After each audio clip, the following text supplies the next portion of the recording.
সুপ্রিয় শিক্ষার্থী, পরবর্তী ক্লাসে তোমাদের সবাইকে স্বাগতম। আজকে আমরা গতিবিদ্যা আরেকটি অঙ্ক দেখব। অঙ্কটি খুবই ইম্পর্টেন্ট। তো অঙ্কটি আমরা তোমার চিত্র দেখতে পাচ্ছ, এটা হলো ও একটা বিন্দু। ও বিন্দু থেকে একটা বস্তুকে নিক্ষেপ করা হয়েছে কত কোণে? আলফা কোণে। আর কত বেগে বলছে চিত্রে?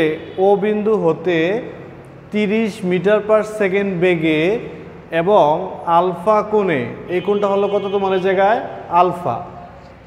আলফা কোণে একটি বস্তু ও এসি পথ। ও এসি পথ বলতে কোনটা বোঝানো হচ্ছে? ও এসি পথ মানে এই পথ দিয়ে সি বিন্দুতে পৌঁছায়। এখন এই পথ দিয়ে সি বিন্দুতে পৌঁছাতে তার সময় লাগে কত?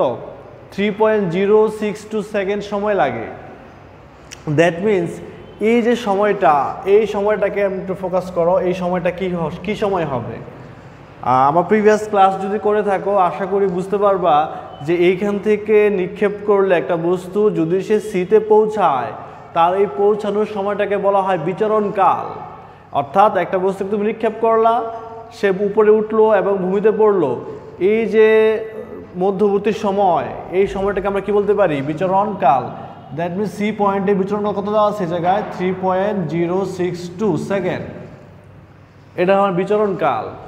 আর এই যে 30 m/s বেগে নিক্ষেপ করা হয়েছে, দ্যাট মিনস এই যে ভি নট থাকে সূত্রে, ভি নট, সেই ভি নটটা হলো আমার জায়গায় কত? 30 m/s। এই বেগে তাকে নিক্ষেপ করা হলো এবং নিক্ষেপ করা হলে সি বিন্দুতে আসতে তার এত সেকেন্ড সময় লাগে। দ্যাট মিনস এটা বিচরণকাল। আচ্ছা, আবার দেখা যাচ্ছে কি বস্তুকে তুমি যদি একই বেগে, অর্থাৎ আগের বস্তুটাকে আমরা নিক্ষেপ করছিলাম 30 মিটার পার সেকেন্ড বেগে আলফা কোণে, আর এখন যদি তুমি একই বেগে নিক্ষেপ করো তাহলে সে ওবিসি পথেও সিতে পৌঁছতে পারবে। তার মানে দেখো দুইটার ক্ষেত্রে আমার বেগ সেম, কিন্তু দুইটা রাস্তা আলাদা। রাস্তা আলাদা কেন হলো? কারণ তাদের অ্যাঙ্গেলটা আলাদা। এটাকে আলফা করে নিক্ষেপ করতেছি, পরেরটাকে কত করে নিক্ষেপ করা হয়েছে সেটা বলা নাই, ঠিক আছে? সেটা তোমাকে আননোন হিসেবে দেওয়া হলো। আর সেই ক্ষেত্রে আমার তাহলে জানা মান হলো অনলি দুইটা। কি দুইটা মান? যে প্রথম ওএসি পথে তার সময় লাগছে 3.062 সেকেন্ড। একটা জিনিস মাথায় রাখবা, ওবিসি পথে কিন্তু অন্য সময় লাগতে পারে, টাইমটা অন্যরকম থাকবে। কিন্তু আমার যেহেতু ওএসি পথে বলছে, আমি ওএসি পথে চিন্তা করব। আর আমার যে আলফাটা দেওয়া আছে, এই আলফাটা হলো ওএসি পথের জন্য, ওবিসি পথের জন্য নয়। আচ্ছা, এখন প্রশ্নটা কি চাইছে তাহলে? তো আশা করি উদ্দীপকটা তোমরা ভালোভাবে ধরতে পেরেছ বা বুঝতে পারছো। প্রশ্নটা আবার একটু রিক্যাপ করতেছি। প্রশ্নটাতে আমার এখানে একটা বস্তু প্রাসের দুইটা গতিপথ দেওয়া আছে। একটা গতিপথ হলো ওএসি। ওএসি গতিপথের জন্য তার বেগ হলো 30 m/s এবং কোনটা হলো আলফা, আননোন। কিন্তু ওএসি পথে পৌঁছাতে তার সময় লাগে কত? এই জায়গায় 3.062 সেকেন্ড সময় লাগে। আর অন্য একটা কথা বলছে, একটা কমপ্লিমেন্ট করছে, সেটা হলো বস্তুটিকে একই বেগে নিক্ষেপ করব। একই বেগে নিক্ষেপ করে আমি ওবিসি পথেও তাকে পৌঁছানো সম্ভব। আচ্ছা, তাহলে আমি কোয়েশ্চেনটা কীরকম হতে পারে? 1 নম্বর কোয়েশ্চেন বা গ নম্বর কোয়েশ্চেনটা চিন্তা করতে পারো যে আলফা এর মান কত? আলফা এর মান কত? আচ্ছা, সেকেন্ড যে কোয়েশ্চেনটা থাকবে, ওবিসি পথে সি বিন্দুতে পৌঁছানোর সম্ভাবনা আছে কি? সম্ভাবনা আছে কি? হ্যাঁ, ওবিসি পথে সি বিন্দুতে পৌঁছানোর সম্ভাবনা থাকবে কিনা সেটা আমাকে জানতে চাইছে। আচ্ছা, তো এই ক্ষেত্রে আমি প্রথমে আলফার মানটা কীভাবে বের করবা সেটা সম্পর্কে বুঝাই। যেহেতু দেখো এখানে যেহেতু আমার আলফার ক্ষেত্রে ওএসি পথটা চিন্তা করতে হবে। আচ্ছা, তো আলফার ক্ষেত্রে আমরা ওএসি পথটা চিন্তা করি। আমরা আপাতত এই চিত্রটা একটু মুছে দেই, গ নাম্বারটা তো আমার চিত্রটা লাগতেছে না। আচ্ছা, জাস্ট নর্মালি চিন্তা করো, আমি একটা বস্তুকে ও বিন্দু থেকে আলফা কোণে নিক্ষেপ করলাম 30 m/s বেগে, সে এইখান থেকে এখানে পড়লো, সময় লাগলো 3.062 সেকেন্ড। এই সময়টাকে আমরা কি বলি? বিচরণকাল। অর্থাৎ কোনো বস্তুকে তুমি যদি নিক্ষেপ করো, সে যদি ভূমিতে পড়ে, যেই সময়টা লাগবে সেই সময়টাকে আমি বলতে পারি বিচরণকাল। তাই তোমাকে বিচরণকালের সাথে চিন্তা করতে হবে। তাই গ নাম্বারের জন্য আমরা চিন্তা করি, আমরা জানি তাহলে বিচরণকালের ফর্মুলাটা কি হবে? বিচরণকালের ফর্মুলা হবে T = 2v0 সাইন, আমরা এখানে সূত্র ছিল থিটা নট, কিন্তু যেহেতু এখানে থিটা নট না দিয়ে আমরা প্রশ্নে আলফা দেওয়া আছে, তাই এখানে আমি লিখলাম সাইন আলফা ডিভাইডেড বাই কত জি। এখান থেকে আমি আলফাটা বের করতে পারি। আমি টি জানি, টি হলো 3.062 সেকেন্ড, ভি নট জানি 30 ms ইনভার্স 1, আর জি তো 9.8। তাহলে আমরা লিখতে পারি এখান থেকে, দেখো তাহলে টি ইন্টু জি আর গুণ করে দিলাম সমান সমান 2v নট সাইন আলফা, তাহলে বা sine alpha equals to T into G divided by 2v nought, এলে সাইন আলফা। তাহলে আমি মানগুলো এখানে বসিয়ে দিই, তাহলে বুঝতে পারবো কীভাবে অঙ্কটা করা যায়। আমার উদ্দীপকটা মুছে দিলাম, আশা করি উদ্দীপকটা বুঝতে পেরেছ। এখানে আমরা মানগুলো বসিয়ে দিই। ভি নট হবে কত 30 ms ইনভার্স 1, তাহলে এখানে আমরা লিখে দেই, মানগুলো বসাই দেই। তাহলে সাইন আলফা ইকুয়ালস টু টি এর মানটা হবে কত 3.062, জি এর মান 9.8, 2 ইন্টু ভি নটের মান কত আছে জায়গায় 30। দেখবে ক্যালকুলেটারে এই মানটা বসানোর পরে তোমার আসবে যেটা, সেটা হলো বা সাইন আলফা ইকুয়ালস টু 0.5। তাহলে সুতরাং alpha equals to sine inverse 0.5, that means 30 degree. এইটাই হলো তোমার আনসার, যে ওএসি পথে বস্তুটাকে কত কোণে নিক্ষেপ করা হয়েছিল, সেই কোণটা কত আসলো এই জায়গায় 30। আচ্ছা, প্রিভিয়াস অঙ্কগুলোতে আমাদের ভি নট দেওয়া থাকতো, আলফা দেওয়া থাকতো, ওই ভি নট আর আলফা ইউজ করে আমরা টি বের করতে পারতাম। এখানে আমরা ট্রিক্স করে তোমাকে টি দিয়ে দিলাম, ভি নট দিয়ে দিলাম, তোমাকে আলফা বের করতে বললাম। এইটুকুই কাজ, খুবই সিম্পল ফর্মুলা। অঙ্কটা বাসায় বা খাতায় তুলে নাও। আশা করি তোমরা অঙ্কটা বুঝতে পেরেছো কিভাবে করতে হবে।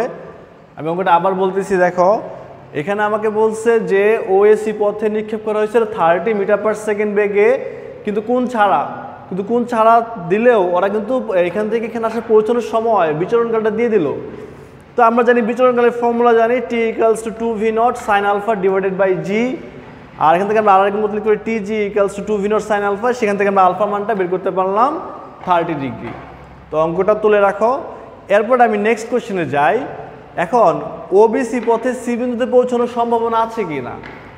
ওবিসি পথ কোনটা, এই যে আমি এঁকেছিলাম প্রথমে, আবার একটু দেখো ওবিসি পথে পৌঁছানো সম্ভব কিনা। কিন্তু একই বেগে নিক্ষেপ করা হয়েছিল ওবিসি পথের জন্য, কি বেগে নিক্ষেপ করা হয়েছিল একই বেগে। অর্থাৎ তুমি যদি ওএসি পথের জন্য 30 বেগে নিক্ষেপ করো, ওবিসি পথের জন্য কত বেগে নিক্ষেপ করবো, তাহলে এটাও কত আসবে জায়গায় 30 ms ইনভার্স 1। এখন দেখো আমি বস্তুটাকে কিন্তু প্রথমে 30 ডিগ্রি নিক্ষেপ করলাম, সে ওএসি পথে পড়লো, ফাইন। এখন কথা হলো ওবিসি পথেও সে সি বিন্দুতে যাবে কিনা, নাকি একটু সি এর আগে যাবে নাকি পরে যাবে, এটা আমরা বুঝবো কিভাবে। এর জন্য একটা সূত্র আছে, সেই সূত্রটা হলো এরকম, যে এটা তোমার বেসিক সূত্র। ধরো দুইটা বস্তুকে তুমি নিক্ষেপ করলা, দুইটা যদি একই জায়গায় পড়তে চায় তার জন্য একটা শর্ত আছে। সেই শর্তটা তোমরা লিখে নাও, আমি লিখে দিচ্ছি কিভাবে শর্তটা অ্যাপ্লাই করতে হয়। শর্তটা হলো এরকম, এটা নোট হিসেবে লিখে রাখো সাইডে খাতায়। যে নোটটা হবে এরকম, একই পাল্লার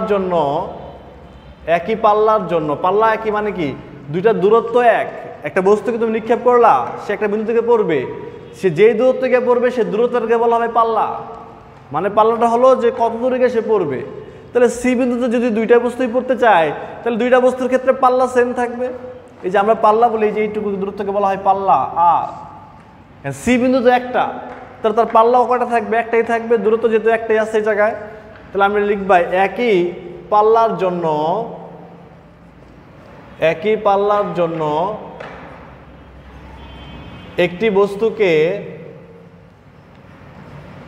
একটি বস্তুকে থিতা কোণে নিক্ষেপ করলে অপরটিকে 90 মাইনাস থিতা কোণে নিক্ষেপ করতে হবে।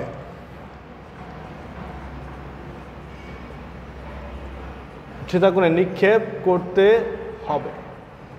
তাহলে পাল্লা একই রাখার জন্য আমি যদি একটাকে থিতা কোণে নিক্ষেপ করি আর একটাকে 90 মাইনাস থিতা কোণে নিক্ষেপ করতে হবে, এটা হলো তোমার শর্ত। মনে রাখবে এটা মানেটা কি বোঝানো হচ্ছে। ধরো আমি একটা বস্তুকে এইভাবে নিক্ষেপ করলাম একটা বেগে, ধরে নাও 10 ms ইনভার্স 1 বেগে তাকে নিক্ষেপ করলাম। ধরো 40 ডিগ্রি কোণে, কত ডিগ্রি কোণে 40, তাহলে সে একটা দূরত্ব গিয়ে পড়বে। ধরো সে দূরত্বটা তোমার আসলো আর। এখন ঠিক অপর একটা বস্তুকে যদি আমি সেম বেগে রাখি, বেগটা ঠিক রাখতে হবে, সেম বেগে নিক্ষেপ করব, আমি অপর একটা বস্তুকে সেম বেগে নিক্ষেপ করব, কিন্তু অ্যাঙ্গেলটা দিতে হবে 90 মাইনাস থিটা। আগেরটা কত করে নিক্ষেপ করছিলাম 40, 40 থেকে 90 বাদ দাও, 90 মাইনাস 40 কত আসে জায়গায় 50, তাহলে আমাকে তাকে 50 ডিগ্রি কোণে নিক্ষেপ করতে হবে। তাহলে আমি দেখবা, তুমি চেক করে দেখবা যে 50 ডিগ্রি কোণে নিক্ষেপ করলে সে আগে যে আর দূরত্বে পড়ছিল এখনও সে সেম ডিস্টেন্স আর দূরত্বে গিয়ে পড়তেছে, সেম ডিস্টেন্স। কিন্তু এখানে শর্তটা কি, যদি এটাকে তুমি বেগ সেম রাখতে হবে, বেগ সেম, যদি এটাকে তুমি 40 দাও এটাকে 50 কোণ দিতে হবে, যদি এটাকে তুমি 60 ডিগ্রি অ্যাঙ্গেল দাও তো 90 মাইনাস 60 হলে কত আসবে 30 কোণ নিক্ষেপ করবা, দেখবো অলওয়েজ সেম ডিস্টেন্স থেকে পড়বে। তো আমার কথাটা হলো যে অপর ওবিসি পথে সি বিন্দুতে পৌঁছানো সম্ভব কিনা। তো আমি বললাম হ্যাঁ সম্ভব। এটাকে আমি কত করে নিক্ষেপ করছিলাম, আলফা মধ্যে আমি গ নাম্বার বের করছিলাম, কত পাইছিলাম আলফা মানটা পাইছিলাম 30 ডিগ্রি, কত পাওয়া হয়েছিল জায়গায় 30 ডিগ্রি। তাহলে 30 থেকে 90 মাইনাস করে দাও, 30 থেকে 90 মাইনাস করলে 60, তাহলে আমি দেখবা যে ওবিসি পথে যদি আমি 60 ডিগ্রি করে নিক্ষেপ করি তাহলে দুটো দূরত্ব একই আসবে। এটাই হলো আমার অঙ্কে দেখানোর উদ্দেশ্য। বুঝতে দিলাম শর্তটা। তাহলে আমরা লিখতে পারি যে ও এ সি পথের ক্ষেত্রে পাল্লা আর ইকুয়ালস টু, আরের সূত্রটা মনে আসছে কিনা সবার, খাতা একটু চেক করে রাখো, দেখো আরের সূত্রটা কি লিখেছিলাম তোমাদের লাস্ট ক্লাসে, v not square sine twice alpha divided by g. তাহলে মানটা বসিয়ে দাও, ভি নটের মান কত আসতেছে জায়গায় 30 হোল স্কোয়ার, আর sine into alpha, sine 2 into alpha কত আসবে জায়গায় 30, আর জি আমার আপনার কত জায়গায় 9.8। তাহলে ক্যালকুলেশন করে দেখবা যে মানটা আসবে 79.53 মিটার। দ্যাট মিনস বস্তুটাকে যদি আমি 30 ডিগ্রি কোণে 30 ms ইনভার্সন বেগে নিক্ষেপ করি বস্তুটা 79.53 মিটার দূরে গিয়ে সি বিন্দুতে পৌঁছবে। আচ্ছা, এখন যদি ওবিসি পথে সি বিন্দুতে পৌঁছতে চায় তাহলে ওবিসির ক্ষেত্রেও মানে এই পথের ক্ষেত্রেও তার পাল্লা এটাই হইতে হবে, পাল্লা অন্য কিছু হলে হবে না। তাহলে সেম পাল্লার জন্য এই পাল্লাটাকে ঠিক রাখার জন্য এটাকে যদি আমি 30 ডিগ্রি করে নিক্ষেপ করি তাহলে অপর যে প্রাসটা আছে তার জন্য নিক্ষেপ করতে হবে 90 মাইনাস 30, তো 90 মাইনাস 30 করলে কত আসবে 60। আচ্ছা, তাহলে আমার এখানে আর মানটা কত আসলো দেখো 79.53 মিটার, এইটুকু তোমরা তুলে নাও। তাহলে লিখতে হবে সুতরাং ওবিসি পথে সি বিন্দুতে পৌঁছানোর জন্য বস্তুটিকে একই বেগে 90 মাইনাস 30 বা 60 ডিগ্রি কোণে নিক্ষেপ করতে হবে, ওবিসি পথে সি বিন্দুতে পৌঁছানোর জন্য বস্তুটিকে একই বেগে 60 ডিগ্রি কোণে নিক্ষেপ করতে হবে। তো সেক্ষেত্রে পাল্লা আর প্রাইম দিলাম equals to v not square sine twice alpha prime দিলাম ডিভাইড বাই জি, মানগুলো বসায় দাও। তাহলে ভি নটের মানটা কত আসবে জায়গায় 30 সাইন 2 ইন্টু আলফা প্রাইম কত আসবে জায়গায় 60, জি এর মান 9.8, ক্যালকুলেশন করে দেখবে একই আসে 79.53 মিটার। তাহলে বেগ সেম রেখে জাস্ট অ্যাঙ্গেলটা চেঞ্জ করে দিবা, বেগ সেম রাখলাম, এটা ছিল 30 এটাও 30, কিন্তু এই অ্যাঙ্গেলটা ছিল আলফা, এটা ছিল কত আমার আলফা 30 ডিগ্রি ছিল, কিন্তু অ্যাঙ্গেলটা কত ডিগ্রি নিয়ে কাজ করছি 60 ডিগ্রি নিয়ে কাজ করছি। দেখবা ওএসসি পথের ক্ষেত্রে পাল্লা 79.53, আবার ওবিসি পথের ক্ষেত্রে পাল্লাটা কত আসবে 79.53। তাই আমরা বলতে পারবো যে বেগ ঠিক রেখে মানে বেগের মানটা সেম রেখে যদি আমরা অ্যাঙ্গেলটাকে চেঞ্জ করি, অ্যাঙ্গেলটা কীভাবে চেঞ্জ করবা, আগের অ্যাঙ্গেলটা যদি 30 থাকে তার থেকে 90 মাইনাস করে দিবা, যে অ্যাঙ্গেল থাকুক 40 থাকতে পারে, 50 থাকতে পারে, 60 থাকতে পারে, 70 থাকতে পারে, যে কোনো অ্যাঙ্গেল থাকুক তার থেকে 90 বিয়োগ করলে যে অ্যাঙ্গেলটা হবে এখানে আমরা 30 ছিল আগে, 90 থেকে বিয়োগ করে কত পেয়েছি 60, ওই কোণে নিক্ষেপ করে দেখবা যে পাল্লার মানটা সবসময় সেম থাকবে। তাহলে আমরা বলতে পারবো যে না ঠিক আছে, তাহলে ওবিসি পথেও আমাকে কি করা যাবে, সি বিন্দুতে পৌঁছানো সম্ভব যদি তাকে কত কোণে নিক্ষেপ করা হয়, 60 ডিগ্রি কোণে নিক্ষেপ করা হয়। তাহলে তোমরা অঙ্কটা তুলে নাও, আশা করি তোমরা অঙ্কটা বুঝতে পেরেছো। নেক্সট ক্লাসে তোমাদেরকে আমি নতুন টপিকের কিছু ম্যাথ দেখাবো প্লাসের, যেখানে উচ্চতা ভিত্তিক করা যায়। আর আমরা এখান থেকে করলাম কিভাবে গোল হবে কিনা, ক্যাচ ধরতে পারবে কিনা, দেন এই টাইপের একটা ম্যাথ দেখলাম। তো আশা করি সবাই বুঝতে পেরেছো ম্যাথটা। নেক্সট ক্লাসে তোমাদেরকে নতুন টপিকের ম্যাথ দেখাবো। তো সেই পর্যন্ত সবাই ভালো থাকো, সুস্থ থাকো, আল্লাহ হাফেজ।